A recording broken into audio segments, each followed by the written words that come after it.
Hi, I'm Michelle Koppel with HZ CPAs, giving you an update on the employee retention tax credit.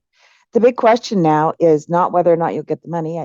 We have lots of clients who have gotten millions of dollars at this point in their refunds.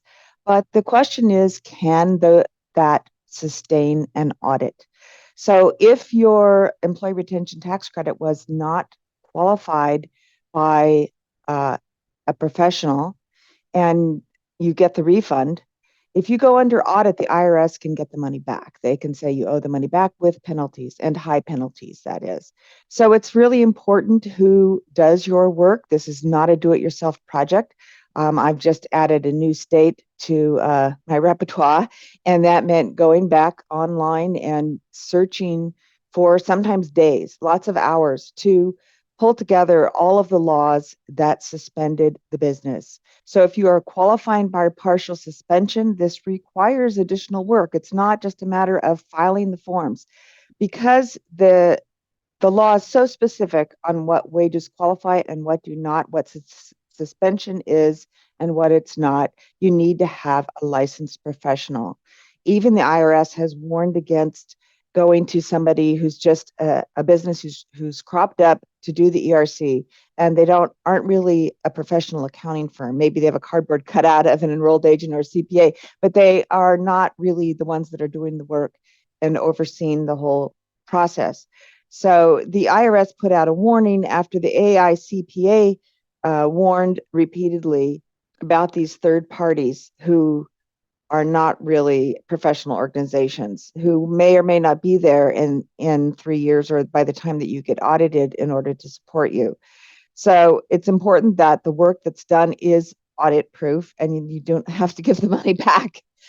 So let me share with you just some articles here on the Internal Revenue Service warning to be wary of third parties who are claiming that you qualify for the employee retention credit, but you may not qualify. So this is coming out. It's important that you go through a strict qualification process. We do an interview, and like I said, we pull out the laws. It cannot be suggestions. The CDC suggests this, suggests that. How are you going to get the dates that you qualify if it's a partial suspension if you don't have the laws? So let's look back at what the IRS has had to say about what qualifies you. Okay, this is directly off of the IRS website, which is still not updated to this point on the ERC. So who is an eligible employer? You have to be partially suspended operations during any calendar quarter in 2020, and this is also in 2021, due to orders from an appropriate governmental authority limiting commerce, travel, or group meetings for commercial, social, or religious purposes, or you qualify financially, it's one or the other, by partial suspension or a significant decline in gross receipts, which is defined later on in the law. So it's essential that you have these orders. And I'm going to link a video that I did about just what my research process is when I go through partial suspension. I don't just interview the clients and let them tell me, well, we were affected, we had a partial suspension. So I see some of these people online and they're saying, okay, yeah, just tell me if you were partially suspended. How do you know if you were partially suspended by a law unless you research those laws? So it's essential that you have those laws. And like I said, the laws I'm looking at in Michigan now, you can't even find them online anymore. I've saved everything that I get, all of the laws that I have. I've done a lot on California. So in the beginning, there were 2 orders in March. And then in August, they implemented the blueprint for a safer economy. So you have to read through all of those laws and see, do you qualify? And it's just not a do-it-yourself project. Some of the people say, well, my clients couldn't come because they had a stay-at-home order. So let's just see what the IRS has to say about that. So if a governmental order causes the customers of an essential business to stay at home, is the essential business considered to have suspension of operations? No, you're not. So it's very important that you understand each of these laws. In addition to this, you have to know things like if you are using these salaries for the R&D credit, those don't qualify. Did you subtract out the PPP wages? Do you understand the limitation on each employee's PPP wages? You can't just take all of the wages and put them to one employee and say, those are the PPP wages that I used for forgiveness. There are limitations on the amounts that you can put per person. Do you have relatives that are working for you? Is there a majority shareholders, relatives? There are many details. The FFCRA wages don't qualify for the ERC. So it's important that all of this is not only documented, but that we go through a massive spreadsheet and we deduct what is not qualified for ERC wages. Now, the way that employees are defined for the purposes of PPP is different than how they're defined for the purpose of the employee retention tax credit. So it's important to have an understanding, a really basic understanding of PPP, how that forgiveness worked, the employee retention tax credit, all the limitations, all of the laws, and have those laws.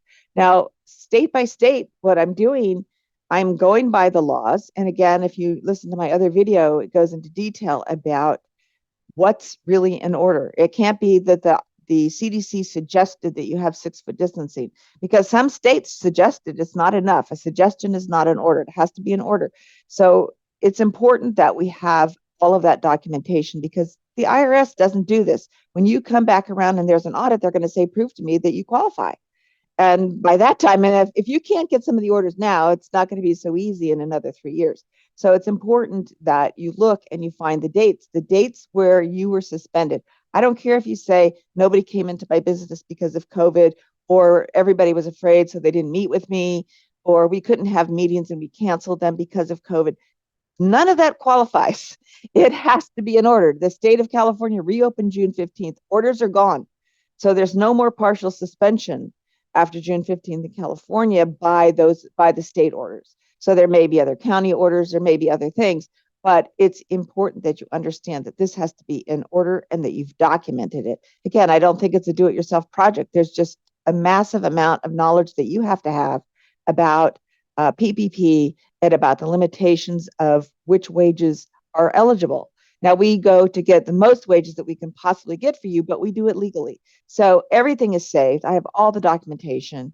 So if an audit comes up, there you have it. But if you go into an audit and you just filled out 941X according to whatever you thought, and you didn't do the whole calculations, it's good luck, because that's not a safe way to go. I'm just telling you, I have people who've gotten like $500,000, $1 million. If that audit comes back around, I don't want to be the person they're mad at, and I'm not going to be disappeared. I'm worried about some of these companies that have cropped up. I've seen the contracts that they've asked their clients to sign saying that they are not responsible if anything happens. Like that. Now it's true that if you sign the 941X, you are ultimately responsible financially. So the IRS will come after you, not after the person who prepared your 941X or prepared your documents for the ERC. They will come after you because you've signed it. So make sure that the person you're engaging with is not necessarily the cheapest person that you can get. I'm not gonna necessarily hire the cheapest electrician to rewire my house, and then when there's a fire in 3 years, I go, oh well, you know, why did that happen? Oh rats! It was my job to research if they were qualified or not, if they're licensed or not. So it's important, I think, that you have enrolled agents and CPAs working on this. In addition, we have a service where I get a power of attorney. If the client would like, I pull transcripts from the IRS. I can usually tell status of things. So you want somebody who's going to hold your hand through the end.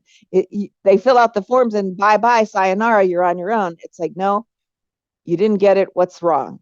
Let's contact the IRS and follow through with the whole process. So it's not always the cheapest that's the best. It's the person who's the most thorough, because as they say, it's not the money that you necessarily get in your hands. It's the money that you get to keep. So we want to make sure that everyone who gets the employee retention tax credit gets to keep it and doesn't have the IRS coming back around. I plan on being in business in 3 years when audits come around, and I don't want clients mad at me because I did something wrong. So I'm going to make sure it's documented, and so that I can sleep at night that I've done it correctly. I feel responsible. And so make sure whoever it is that does your ERC for you has done the same thing, has documented the laws, has done an interview with you. I mean, I know when I'm doing an interview with people, they'll say, this happened, that happened. My customers couldn't come in because they were shut down. I'm like, that doesn't qualify. Give me this. And I'll ask them questions until we narrow it down as to how they were suspended, and I write that up. and tied it to the law. So you can watch that more thorough video that I did on how I qualify through partial suspension. Most of our clients are qualifying through partial suspension.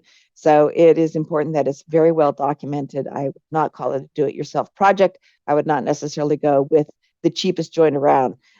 So thanks for listening. If you have any questions on the employee retention credit, employee retention tax credit, you can email me, write something. We're on YouTube on HZ CPAs and Advisors on .com and on LinkedIn as well. So watch any of our videos, ask questions, shoot me an email, and I will try to answer any questions you have on the employee retention tax credit. We still have time to file for this. So let's just do it and get everybody money and get it in a way where it's safe and can sustain an audit. Thank you so much. This is Michelle Koppel. I'm an enrolled agent with HZ CPAs. Thank you.